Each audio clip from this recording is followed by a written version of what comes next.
ایک دفعہ کا ذکر ہے کہ سورج مکھیوں سے بھرے باغ میں پف نام کا ایک چھوٹا سا بادل رہتا تھا۔ پف دوسرے بادلوں کی طرح نہیں تھا جو اچھی تازگی بخش بارش برسا کرتے تھے۔ پف نے صرف چھوٹے چھوٹے چھینٹے بنائے جو ہر کسی کی ناک میں گدگدی کرتے ہیں۔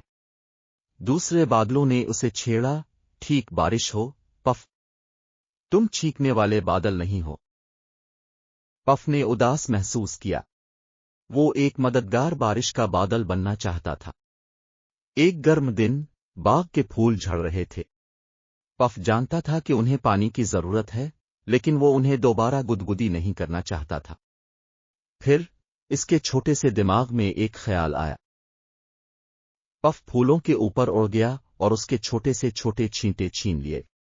وہ ایک نرم دھند کی طرح تھے جو پھولوں کو آہستہ سے گدگدی کر انہیں فوراً جگا رہی تھی۔ پھول خوشی سے جھوم رہے تھے، ان کی پنکھڑیاں شبنم کے چھوٹے قطروں سے چمک رہی تھیں۔ پف نے بہت فخر محسوس کیا۔ ہو سکتا ہے کہ وہ بارش کا بڑا بادل نہ ہو، لیکن اس کی چھینک کے چھینٹے پھولوں کو خوش رکھنے کے لیے بہترین تھے۔ اور اس دن کے بعد سے جب بھی پھولوں کو تھوڑا سا پکم آپ کی ضرورت پڑتی، وہ سب پف کی طرف دیکھتے تھے جو خوش کن چھینک کے بادل تھے۔